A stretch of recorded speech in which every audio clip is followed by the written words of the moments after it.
It's A Child's Christmas in Wales by Dylan Thomas.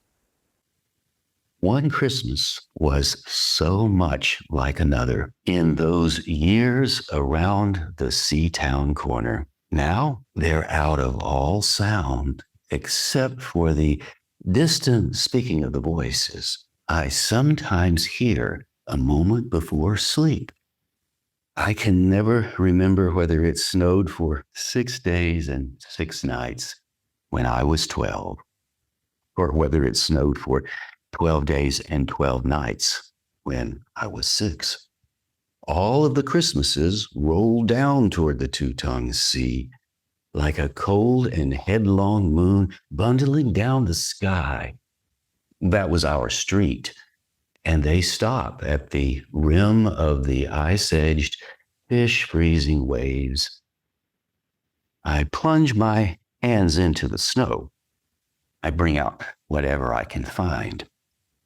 In goes my hand into that wool-white, bell-tongued ball of holidays, resting at the rim of the carol-singing sea, and out come Mrs. Prothero and the fireman. It was on the afternoon of the day of Christmas Eve, and I was in Mrs. Prothero's garden waiting for cats with her son, Jim.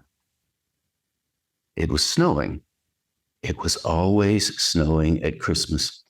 December, in my memory, was white as Lapland. No, there were no reindeer, but there were cats, patient, cold, and callous. Our hands wrapped in socks, we waited to snowball the cats, sleek and long as jaguars, horrible, whiskered, spitting and snarling. They would slide and sidle over the white-backed garden walls, and the lynx-eyed hunters, Jim and I, fur captain moccasin trappers from Hudson Bay, well, we were off Mumbles Road, would hurl our deadly snowballs at the green of their eyes. The wise cats? They never appeared. We were so still, Eskimo-footed Arctic marksmen in the muffling silence of eternal snows, eternal ever since Wednesday, that we never heard Mrs. Prothero's first cry from her igloo at the bottom of the garden. Or if we heard it at all, it was to us like the far-off challenge of our enemy and prey, the neighbor's polar cat. But soon, the voice grew louder. "Fire!" cried Mrs. Prothero as she beat the dinner gong, and we ran down the garden with the snowballs in our arms toward the house, and smoke indeed was pouring out of the dining room, and the gong was bombulating, and Mrs. Prothero was announcing ruin. It was like a town crier in Pompeii. This was better than all of the cats in Wales standing on the wall in a row.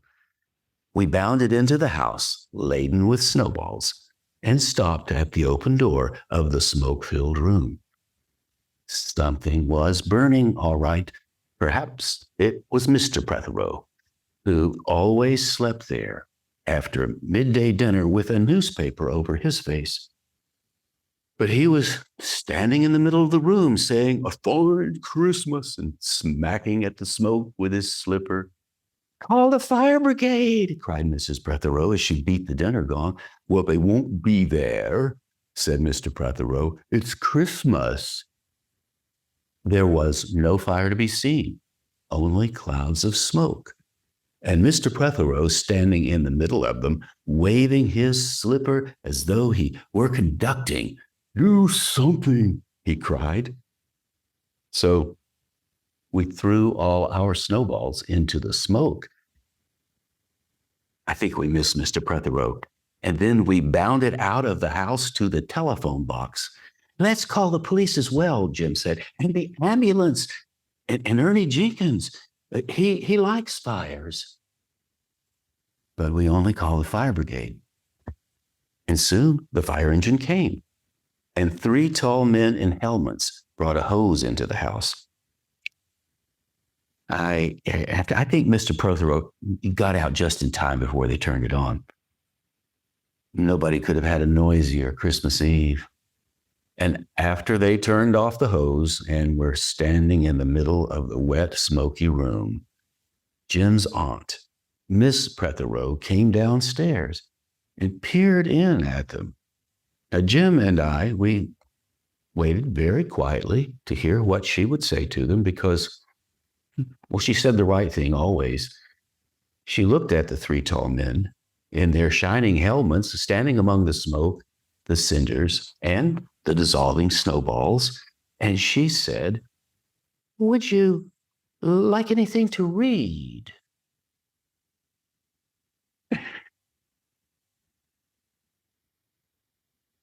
Years and years ago, when I was a boy, when there were wolves in Wales and birds the color red flannel petticoats whisked past the harp-shaped hills, and we sang and wallowed all day and all night in caves that smelt like Sunday afternoons in damp front farmhouse parlors. And we chased with the jawbones of deacons, the English and the bears, before the motor car, before the wheel, before the Duchess-faced horse. When we rode the daft and happy hills bareback, it snowed and it snowed. But here, a small boy says, "Well, it snowed last year too, and I made a snowman, and my brother knocked it down, and then I knocked my brother down, and then we had tea." But that is not the same snow, I say. Our snow was not only shaken from the whitewash buckets down the sky, it came shawling out of the ground, and it swam and drifted from the arms and the hands and the bodies of the trees.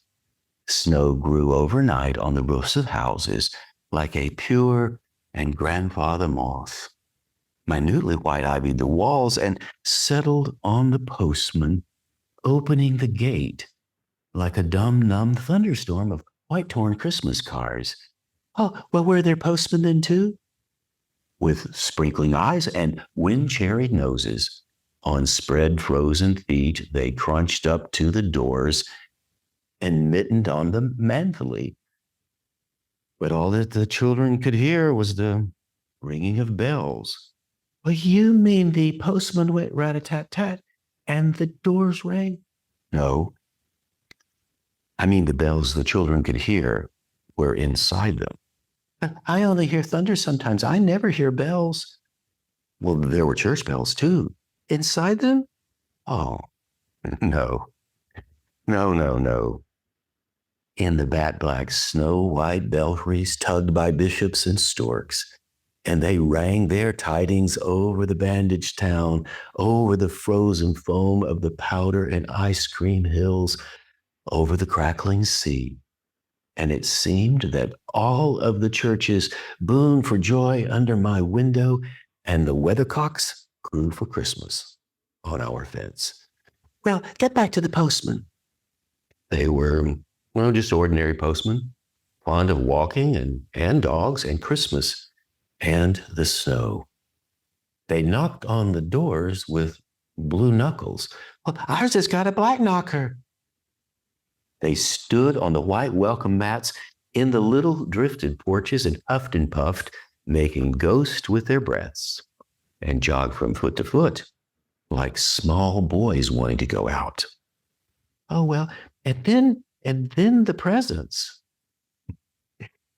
Then the presents, after the Christmas box. And the cold postman with the rose on his button nose tingled down the tea tray slithered run of the chilly, glinting bill. He went in his ice-bound boots like a man on fishmonger's slabs. He wagged his bag like a frozen camel's hump, dizzily turned the corner on one foot, and by God, he was gone. "Well, go on to the presents." There were the useful presents, engulfing mufflers of the old coach days, mittens made for giant sloths, zebra scarves made of a substance like silky gum that could be tug-of-war down to the galoshes, blinding tam o'shanters, patchwork tea cozies, bunny-suited busbies, and balaclavas for victims of head-shrinking tribes. And from aunts who always wore wool next to the skin, there were mustached and rasping vests that made you wonder why the aunts had any skin left at all. And once there was a little crocheted nose bag from an aunt, alas, now no longer whinnying with us, and pictureless books in which small boys, though warned with quotations not to, would skate on Farmer Giles's pond. And when they did, they drowned. And books that told you everything about the wasp except why. Well, go on to the useless presents. Bags of moist and many-colored jelly babies, and a folded flag, and a false nose, and a tram conductor's cap, and a machine that punched tickets and rang a bell. There was never a catapult, and once by mistake, which no one could explain, a little hatchet and a celluloid duck that made, when you pressed it, a most unduck-like sound, a mewing moo that an ambitious cat might make who wished to be a cow, and a painting book in which I could make the grass and the sky and the trees any color I pleased, and still the dazzling sky blue sheep are grazing in the red field under the rainbow-billed and pea-green birds. Hard-boils, toffee fudge, all sorts, crunches, cracknels, glaciers, and marzipan for the Welsh, and troops of bright tin soldiers who, if they could not fight, could always run, and snakes and families, and happy ladders, and easy hobby games for little engineers, complete with instructions, oh, easy for Leonardo, and a whistle to make the dogs bark, to wake up the old man next door, to make him beat on his wall with a stick and knock our picture off the wall, and a packet of candy cigarettes. You put one in your mouth, and you stood on the corner, and you waited for hours in vain for an old lady to come by and scold you for smoking a cigarette. And then with a smirk, you ate it. Then it was breakfast under the balloons. Well, were there uncles like at our house? There are always uncles at Christmas. It's always the same uncles. And on Christmas morning, with dog-disturbing whistle and sugar fags, I would go out and scour the swathed town for news of the little world and find always a dead bird by the white post office or the deserted swings, perhaps a robin, all but one of his fires out. Men and women wading or scooping back from chapel with taproom noses and wind-bust cheeks, all albinos, would huddle their stiff black jarring feathers against the irreligious snows. Mistletoe hung from the gas brackets in all of the front parlors. There was walnuts and sherry and bottled beer and crackers by the dessert spoons, and cats in their furabouts watched the fires, and the high heat fires spat, all ready for the chestnuts and the mulling pokers. Some few uncles sat in the front parlors trying their new cigars, holding them judiciously out at arm's length, and returning them to their mouths, and then holding them out again as though waiting for the explosion. Some few small aunts, not wanted in the kitchen or anywhere else for that matter, sat on the very edges of their chairs, poised and brittle, afraid to break like fading cups and saucers. And not many of those mornings trod the piling streets.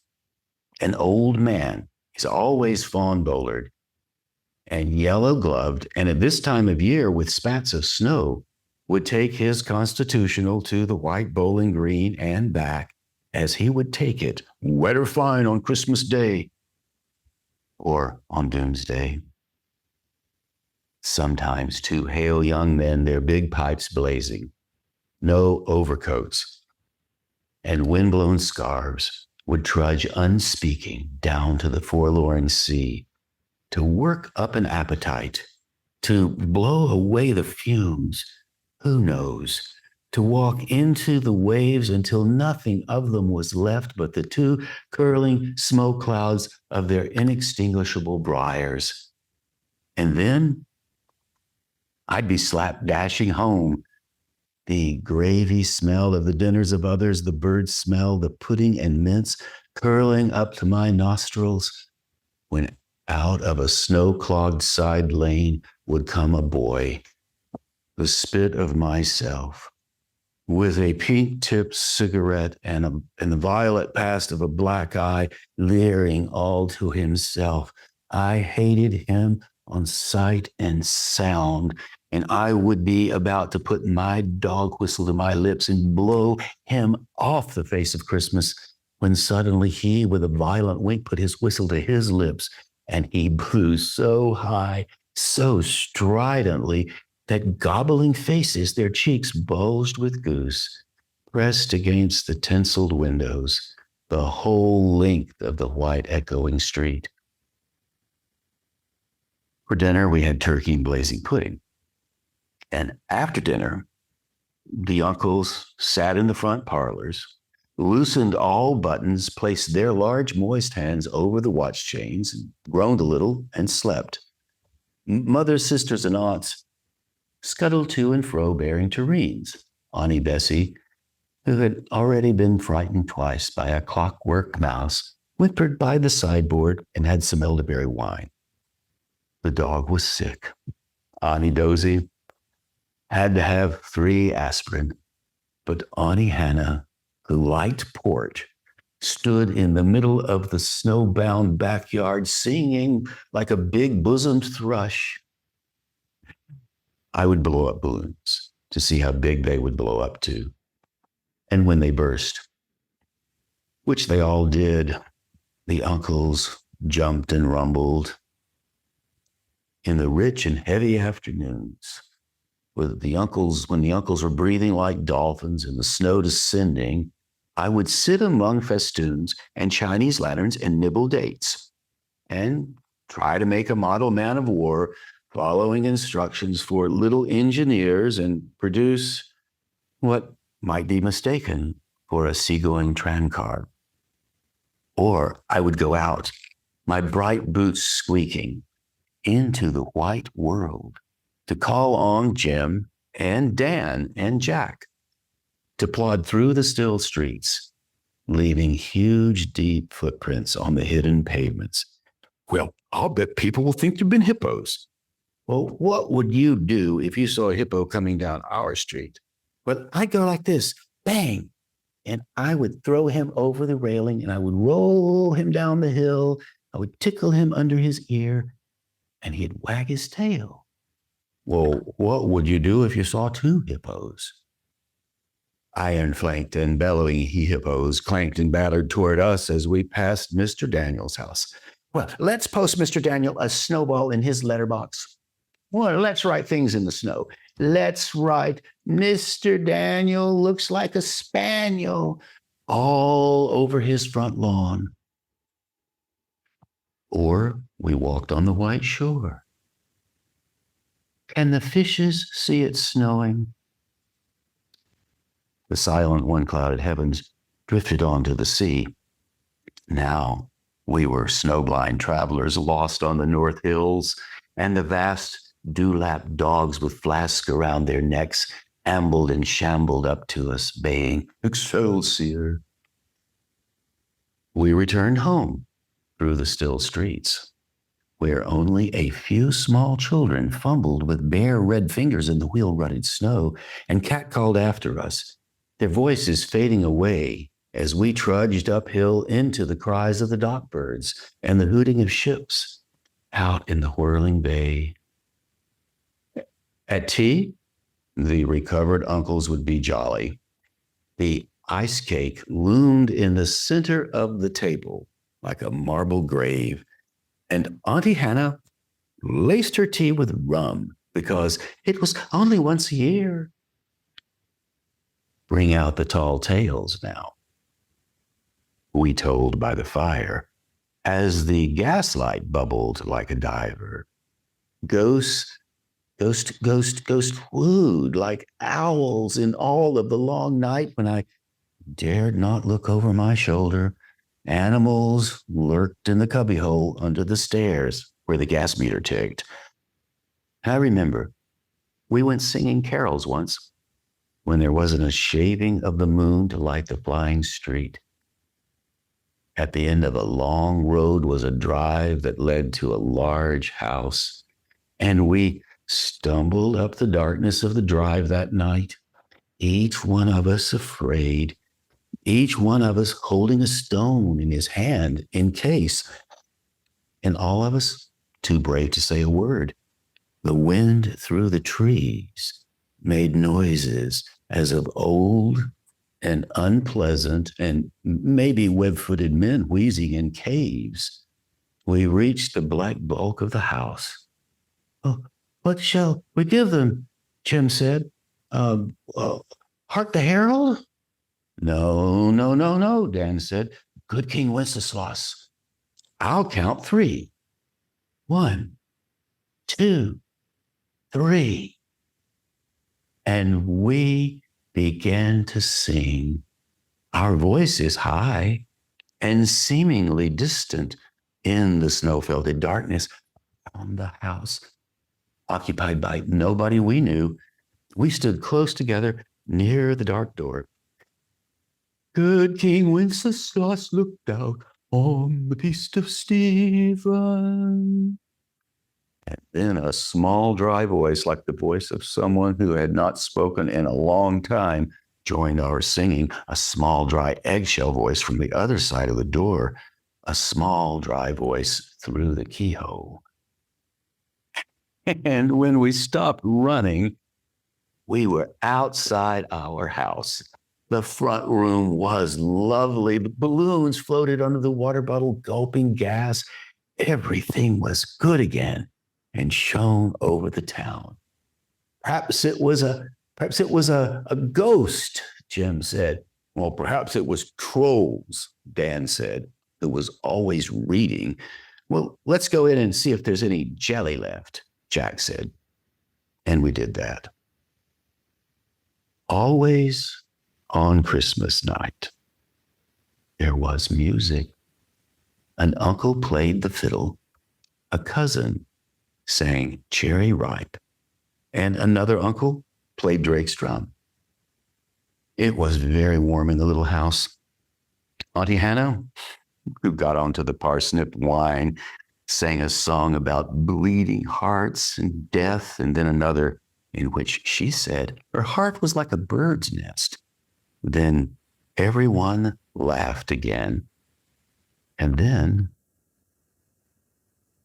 I went to bed. Looking through my bedroom window out into the unending night and the smoke-colored snow, I could see the lights coming from all of the houses on our hill, and I could hear the music rising from them up the long and steadily falling night. I got into bed. I turned the gas down. I said a few words to the close and holy darkness, and then I slept. And that, my friends, is A Child's Christmas in Wales by Dylan Thomas.